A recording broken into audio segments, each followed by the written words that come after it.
ഈ വീഡിയോ ഇടാൻ കുറച്ച് ലേറ്റായി പോയിട്ടോ. ഇത് നാട്ടിൽ പോയപ്പോഴെടുത്ത വീഡിയോ ആണ്. ഇത് ലേറ്റായെങ്കിൽ ഇടാതിരിക്കാൻ പറ്റില്ലല്ലോ. കാരണം ഞാൻ അത്ര ആഗ്രഹിച്ചിട്ട് പോയതാണ് വന്ദേ ഭാരതിൽ. കാരണം ഞാൻ അത്രയധികം കേട്ടിട്ടുണ്ട് വന്ദേ ഭാരതിനെ പറ്റിയിട്ട്. സോ പിന്നെ അതുമാത്രമല്ല, ഒരു സ്റ്റേഷൻ മാസ്റ്ററുടെ റെയിൽവേ സ്റ്റേഷൻ മാസ്റ്ററുടെ മോളായ ഞാൻ വന്ദേ ഭാരതിൽ കയറിയില്ല എന്ന് പറഞ്ഞാൽ അത് മോശമല്ലേ. സോ അങ്ങനെ വന്ദേ ഭാരതിൽ കയറി എറണാകുളം ടു കണ്ണൂർ എൻ്റെ വീട്ടിലേക്ക് പോവുമായിരുന്നു. ഞങ്ങൾ ആദ്യമായിട്ടാണ് വന്ദേ ഭാരതിൽ കയറുന്നത്. അതിൻ്റെ സ്പെഷ്യാലിറ്റി എന്ന് പറയുന്നത് തന്നെ അതിൻ്റെ ടൈമിംഗ് ആണ്. ഒരു 6-7 മണിക്കൂർ എടുക്കുന്ന സ്ഥാനത്ത് ഒരു 3-4 മണിക്കൂർ കൊണ്ട് ഞങ്ങൾ കണ്ണൂരെത്തി. പിന്നെ ഫുഡ്, അതാണ് എൻ്റെ മെയിൻ പോയിൻ്റ് ഉണ്ടായിരുന്നത്. എന്താണ് അതിൽ ഫുഡ് കിട്ടുന്നതെന്ന് അറിയാൻ. പോയ ഉടനെ തന്നെ സീറ്റിൽ എല്ലാവർക്കും 4 പേർക്കും ഒരു ബോട്ടിൽ വെള്ളമുണ്ടായിരുന്നു. പിന്നെ ഫുഡ് ഞാൻ 2 വെജും 2 നോൺ വെജുമാണ് ഓർഡർ ചെയ്തത്. പിന്നെ അതിൽ കണ്ടില്ലേ പാസ്, അതെന്നെ വല്ലാതെ അങ്ങ് മെസ്മറൈസ് ചെയ്തു കേട്ടോ.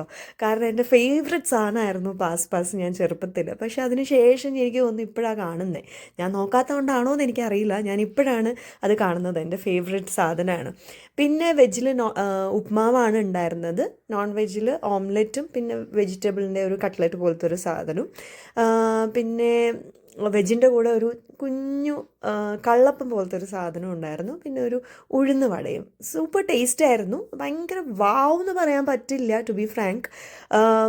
കുട്ടിക്ക് വലിയ ഇഷ്ടമായില്ല, പക്ഷേ എനിക്ക് ഓക്കെ ആയിരുന്നു. ഉപ്മാവായിരുന്നു കുറച്ചുകൂടെ ബെറ്റർ. എഗ്ഗും ഭയങ്കര ബ്ലാൻഡ് ആയിരുന്നു. പിന്നെ കള്ളപ്പം ഓക്കെ എന്ന് പറയാം. പക്ഷേ സ്റ്റിൽ വയറ് നിറയാൻ മാത്രമുള്ളൊരു ക്വാണ്ടിറ്റി ഉണ്ടായിരുന്നു. അഫ്കോഴ്സ് റെസ്റ്റോറൻറ്റിൽ പോയി കഴിക്കുന്നതല്ല, ട്രെയിനിൽ നിന്നായത് കാരണം തന്നെ നമ്മൾ സാധാരണ ട്രെയിനിൽ കിട്ടുന്ന ഫുഡിനെക്കാട്ടൊക്കെ നല്ല ഫുഡ് തന്നെയായിരുന്നു. നല്ല ടേസ്റ്റ് ഉണ്ടായിരുന്നു. അങ്ങനെ പെർഫെക്റ്റ് എന്ന് പറയാൻ പറ്റില്ല അഗൈൻ, പക്ഷേ നല്ല ഫുഡായിരുന്നു. വയറൊക്കെ കൂടുതലായിരുന്നു നിറഞ്ഞിരുന്നത്.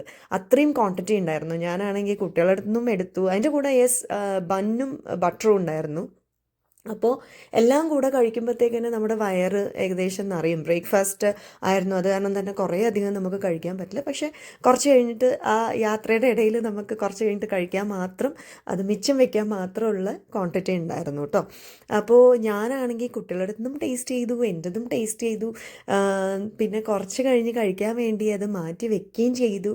എല്ലാം കൊണ്ടും നല്ലൊരു ട്രാവലായിരുന്നു. ഇനി നെക്സ്റ്റ് ടൈം അതിൻ്റെ ഫസ്റ്റ് ക്ലാസ്സും കൂടെ ട്രൈ ചെയ്യണം എന്നുണ്ട്. അതിന് ആ റൊട്ടേറ്റിംഗ് ആയിട്ടുള്ള ചെയറൊക്കെ ഉണ്ടെന്ന് ഞാൻ വീഡിയോയിൽ കണ്ടിട്ടുണ്ട്. നെക്സ്റ്റ് ടൈം അത് വേണം ഒന്ന് ട്രൈ ചെയ്യാനായിട്ട്. സോ നിങ്ങൾ ഇതുപോലെ ട്രൈ ചെയ്തിട്ടുണ്ടോ? വന്ദേ ഭാരത് ട്രൈ ചെയ്തിട്ടുണ്ടോ? എങ്ങനെ ഉണ്ടായിരുന്നു നിങ്ങളുടെ എക്സ്പീരിയൻസ് എന്നൊക്കെ എന്നോട് പറയൂ കേട്ടോ. എൻ്റെ എക്സ്പീരിയൻസ് ഞങ്ങൾക്ക് 4 പേർക്കും ഇഷ്ടമായി. പക്ഷേ അതിനകത്ത് എന്തായിരുന്നു പ്രശ്നം എന്ന് വെച്ചാൽ, കുട്ടിക്ക് ബോർ അടിക്കണ കാരണം തന്നെ ടാബ് എടുത്ത് കളിക്കുകയായിരുന്നു. അപ്പോൾ ചെറിയ ആൾക്ക് ഈ മോഷൻ സിക്നെസ് ഉള്ളത് കൊണ്ട് തന്നെ, അതുകൊണ്ടാണെന്ന് തോന്നുന്നു. സാധാരണ ട്രെയിനിൽ അത് കുഴപ്പമുണ്ടാവാറില്ല. പക്ഷേ ഇപ്രാവശ്യം വന്ദേ ഭാരതിൽ ആദ്യമായിട്ട് കയറിയെങ്കിൽ അവിടെ ഫുള്ള് ഛർദ്ദിച്ച് കൊളാക്കി. അവർ വന്നത് ക്ലീൻ ചെയ്തു. അതൊക്കെ വളരെ പെട്ടെന്ന് അവർ ചെയ്തു തന്നു. അടിപൊളി സർവീസായിരുന്നു. അതന്നെ ഭയങ്കര ഒരു റെസ്പെക്റ്റ്ഫുള്ളായി തോന്നി. ഛർദ്ദിച്ചപ്പോൾ തന്നെ അവരപ്പുറത്ത് ഫോൺ ചെയ്ത് അപ്പുറത്തെ കമ്പാർട്ട്മെൻറ്റിൽ നിന്ന് ആൾ വന്നപ്പോൾ തന്നെ ക്ലീൻ ചെയ്ത്. It was A amazing journey. So നിങ്ങളുടെ അഭിപ്രായം പറയാം.